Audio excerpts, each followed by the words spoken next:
পাহাড় ভালোবাসেন না এমন মানুষের সংখ্যা খুবই কম। আর গরমে বেশিরভাগ মানুষই সুযোগ পেলে পাহাড়েই ঘুরতে যায়।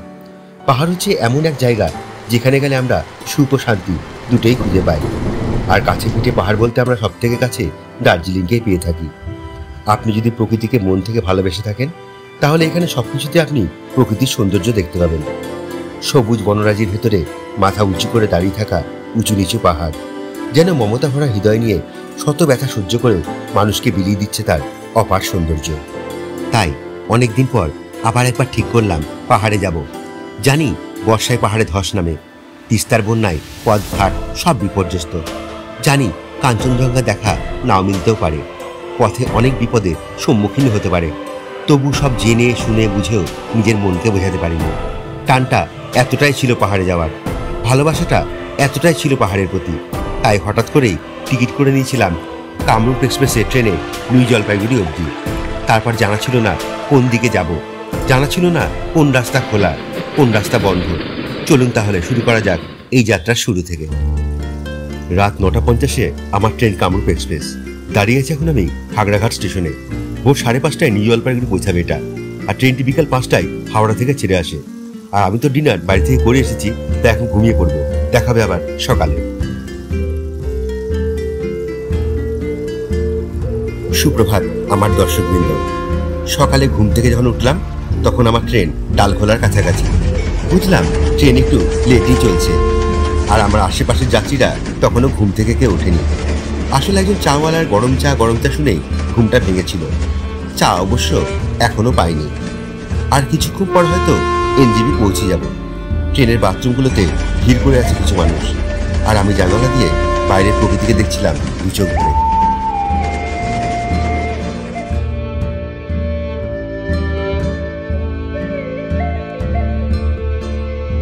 পৌঁছে গেলাম এনজেপি স্টেশন। স্টেশনে বাথরুম করে ফ্রেশ হয়ে বাইরে যেতে হবে।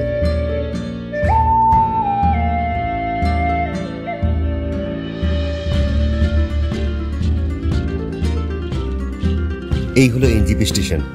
আর এই পাশে রয়েছে দেখছেন, এই হচ্ছে শিবজি হোটেল। আর এই শিবজি হোটেলের গলিতে রয়েছে কিন্তু ট্যাক্সি স্ট্যান্ড।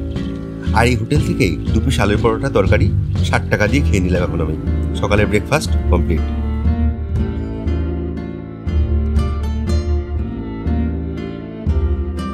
এনজেপি স্টেশনেই এই শেয়ার গাড়ি পেয়ে গেলাম।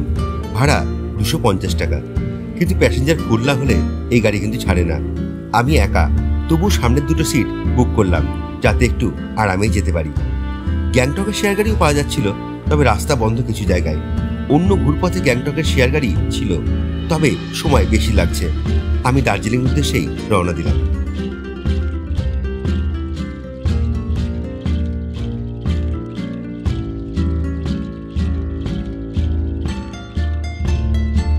দার্জিলিং মোড় ছাড়িয়ে আসার পর ড্রাইভার দা পেট্রোল নেওয়ার জন্য দাঁড়ালো, আর আমি একটু বাইরে বেরিয়ে একটু ঘুরেও নিলাম।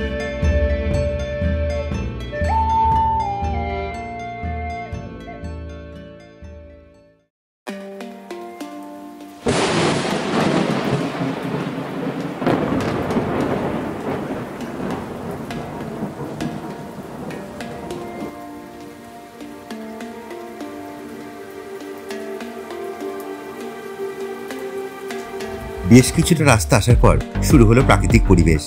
চা বাগান আর শাল সেগুনের গাছ দুপাশে রয়েছে, আর মাঝখানে রয়েছে এই সুন্দর রাস্তা। আর আকাশে তো অবশ্যই মেঘ। এই যে সোজা রাস্তাটি, এটা চলে যায় শুকনা ফরেস্ট হয়ে তিনধারিয়া রংটং, আর আমরা বাদিক দিয়ে রোহিণী রোড হয়ে যাব দার্জিলিং।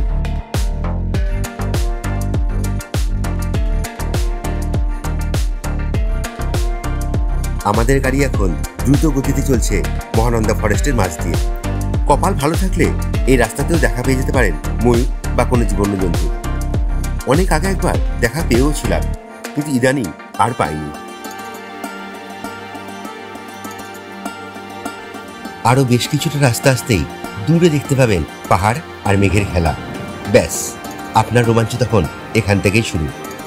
দার্জিলিং যাওয়ার আরও একটি রাস্তা আছে, সেটা হচ্ছে মিরিক হয়ে। আর সেই পথের সৌন্দর্য আরও সুন্দর। ইচ্ছা আছে ফেরার সময় সেই রাস্তা দিয়ে ফিরব, আর তার ভিডিও অবশ্যই আপনাদের সঙ্গে শেয়ার করব।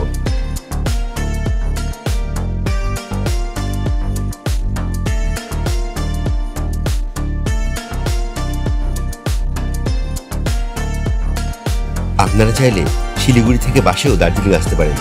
ভাড়া পড়বে 105 টাকা। সময় একটু বেশি লাগবে ঠিকই, তবে comfortable with low price.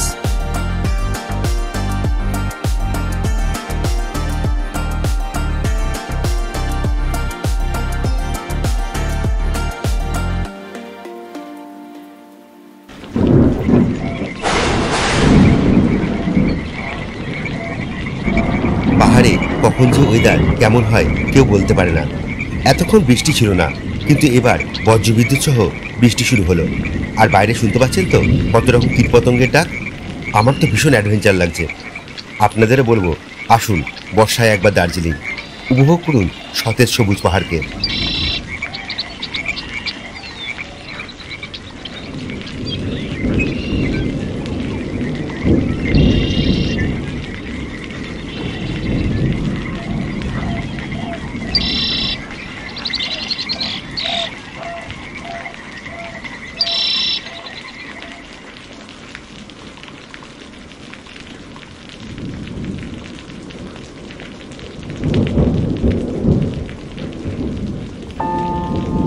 Tea break এখন রোহিণীতে।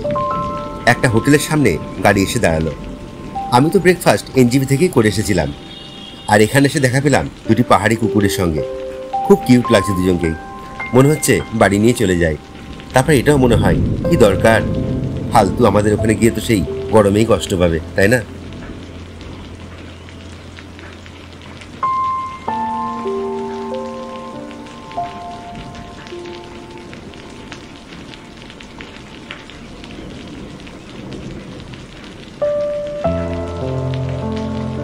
মিনিট 15 এখানে দাঁড়িয়ে আবার আমাদের গাড়ি চলতে শুরু করলো আঁকা বাঁকা পথ বেয়ে। কত সুন্দর লাগছিল পাহাড়ের বাড়িগুলি, আর দূরে দেখা যাচ্ছিল কার্শিয়াং শহরকে।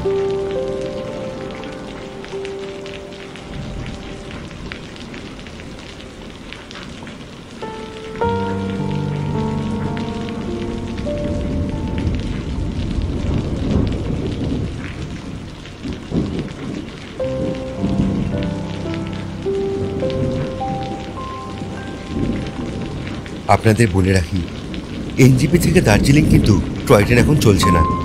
বর্ষার কারণে সেটা বন্ধই রাখা হয়েছে। তবে দার্জিলিং থেকে ঘুম যে টয় ট্রেন, যেটা সেই টয় ট্রেন, সেই জয় রাইড যেটা থাকে, সেটা কিন্তু চলছে এখন।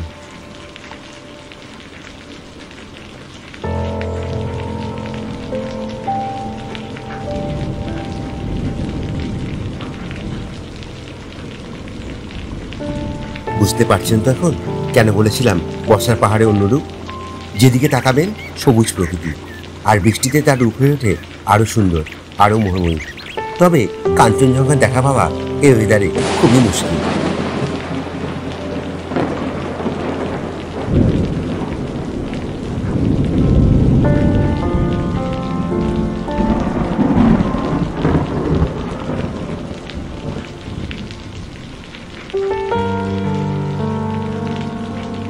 এখন কার্শিয়াং ছেড়ে আসার পর সোনাডা ক্রস করছি। এখানে খুব সুন্দর সুন্দর স্পট রয়েছে দেখার মতো। আর তার মধ্যে ইন্দ্রাণী জলপ্রপাত হচ্ছে অন্যরকম। আর এখন তো বর্ষা, ইন্দ্রাণী জলপ্রপাতের পরিমাণ আরও অনেক বেশি থাকবে।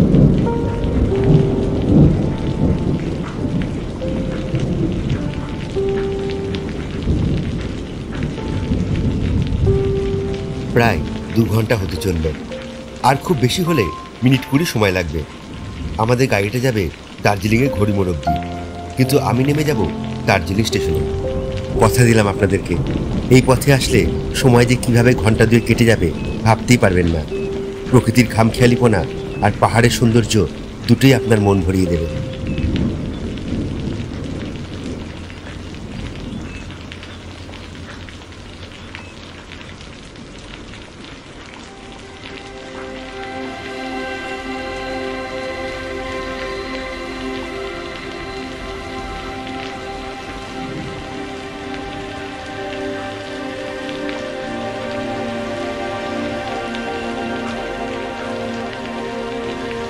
এবার মনে হচ্ছে প্রায় চলে এসেছি।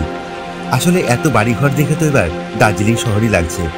তবে সত্যি বলছি, এতটা রাস্তা এলাম, এত আঁকা বাঁকা পথ, তবু একবারও গাড়ির হর্ন বাজায়নি ড্রাইভারদা। আসলে এখানকার রীতিনীতিটাই এরকম, পাহাড়ি সংস্কৃতি হবে হয়তো।